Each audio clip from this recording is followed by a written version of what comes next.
Have you ever walked into a room and felt like you were not supposed to be there? Like everyone else fit in effortlessly, but you were the outlier, the one who didn't belong? And maybe you're the only woman in a male dominated space, the only person of color in an industry that doesn't reflect you.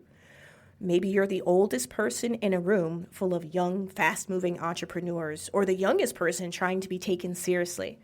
Maybe you don't even know why you feel like you don't belong. You just know that you feel that way. I know that feeling well, and I just felt it again this past weekend in Hong Kong. I was there for an internal meeting with Open Campus, one of our partners, and a Web3 education company that's redefining how people learn. And I found myself sitting there in these conversations with some very young, smart, and innovative minds in tech. But as I sat in that room, something hit me. Wait, do I really belong here? And that feeling, that exact thought is what I want to talk to you about today, and what it means to feel like an outsider, to be the only one, and to still choose to show up anyway. Because too many people let that feeling stop them from stepping into spaces where they could thrive. They talk themselves out of opportunities before they even give themselves a chance. And that is exactly how you miss out on everything that was meant for you.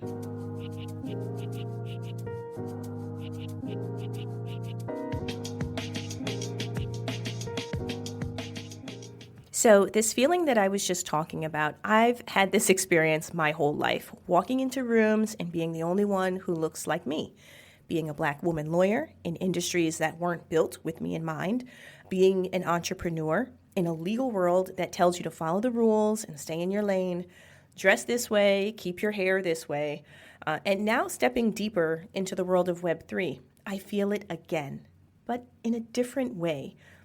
You know, in tech and Web3, the spaces are young. I'm over 40. And let's be real, this industry can feel like it's moving at a speed that's meant for people fresh out of college. The energy, the language, even the way people dress, the way people work, it's just different. It is not corporate. It's built on disruption, on tearing down old systems, on innovation.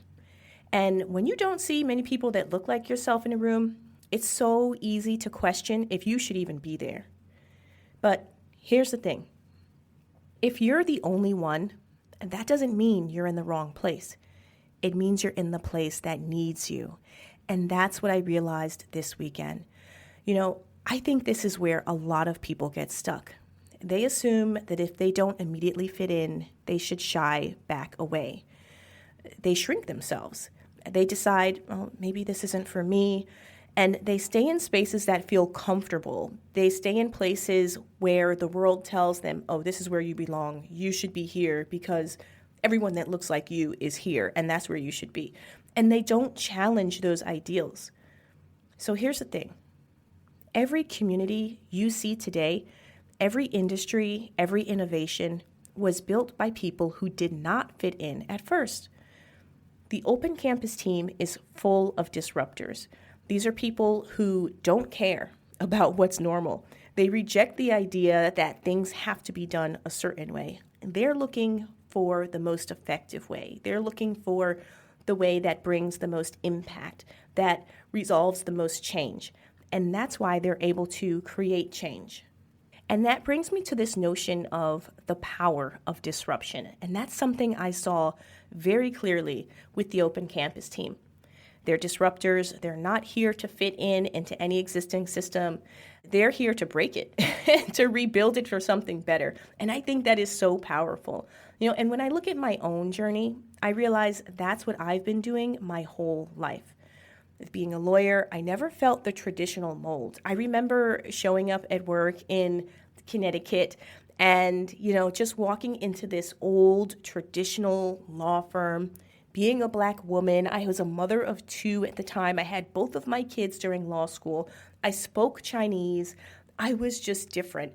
And I always had an entrepreneurial mindset. I always had these ideas floating around in the back of my head where I just wanted to grab partners and say, you're doing this wrong. We need to do it this way.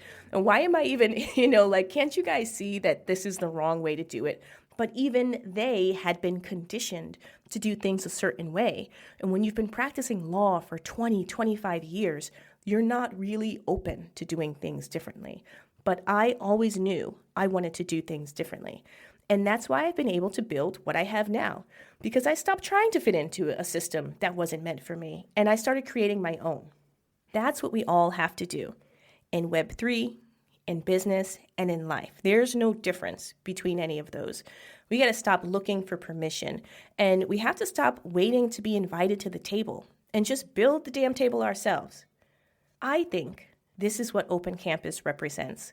They're disrupting education, making it decentralized, giving power back to students and educators, and redefining what it means to learn.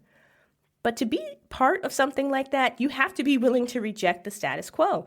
You have to trust that little voice inside of you, the one that's telling you to go for it, the one that's telling you to raise your hand and to speak up and to say your idea, no matter how crazy it may seem that you would even be raising your hand in the first place, even if no one else around you understands it yet.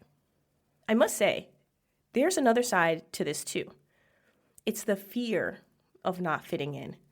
Because let's be honest, it's not just about being different, it's about what happens because you're different. And I think that's a huge distinction. It's about being ignored in meetings. It's about having your ideas dismissed. It's about feeling like you have to prove yourself over and over again just to get to the same level of respect that others get automatically, just when they walk in the room, just when they show up. And sometimes it's easier to just stay out of the space entirely, right? You get tired. I hear this over and over again. People are just tired. They are exhausted, and they don't even want to try. But to tell yourself, I don't belong here anyway, so why bother? That is the wrong way to think. And I know that too because I've been there. I felt that. But I also know that nothing great ever comes from playing it safe.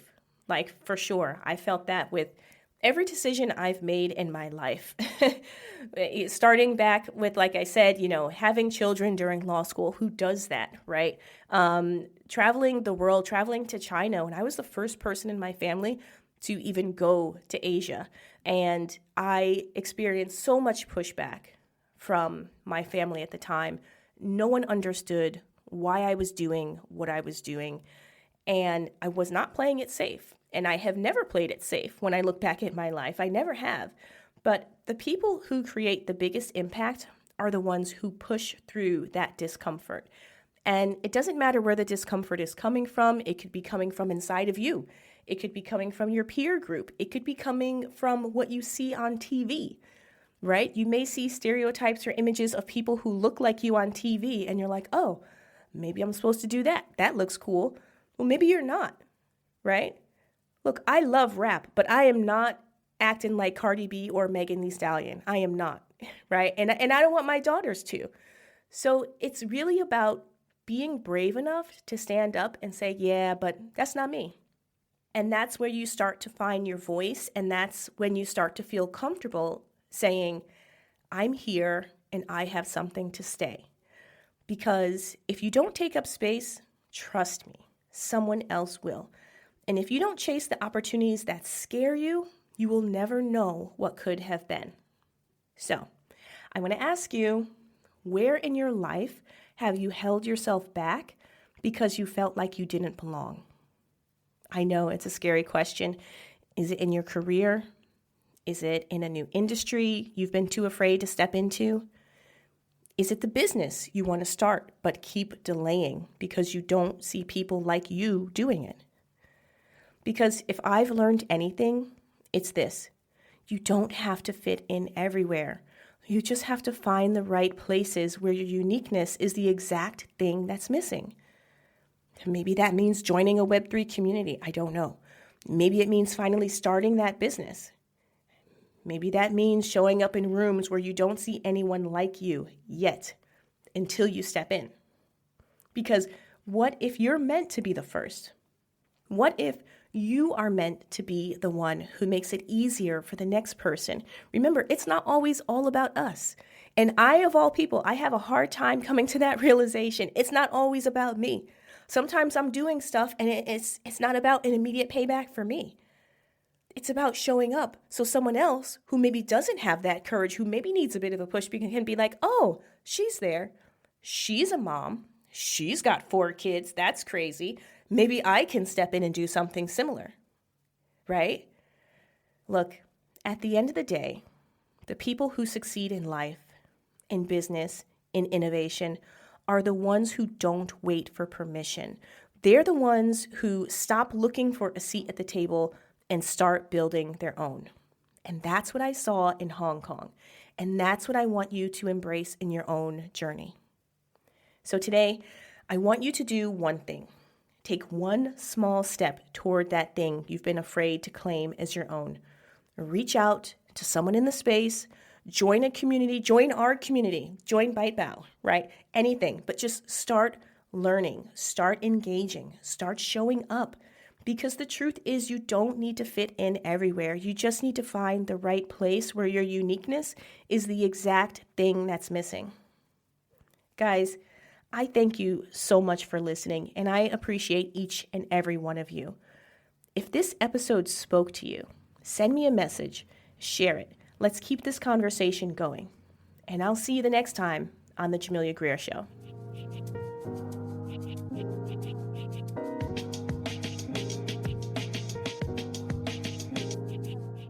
Hey guys, thank you so much for tuning in and listening to today's episode.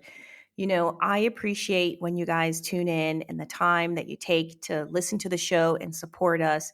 And I have one thing that I'd love for you to do that would really help us out, which is rate the show. If you've enjoyed it, make sure you rate it. You can do it on whatever platform you're listening on. That would do wonders for us. And if you really want to be a super fan and really support the show, there's a link below that you can support us and donate a small monthly contribution, which allows us to continue to create great content for you. Thanks so much again. Appreciate you and see you next time.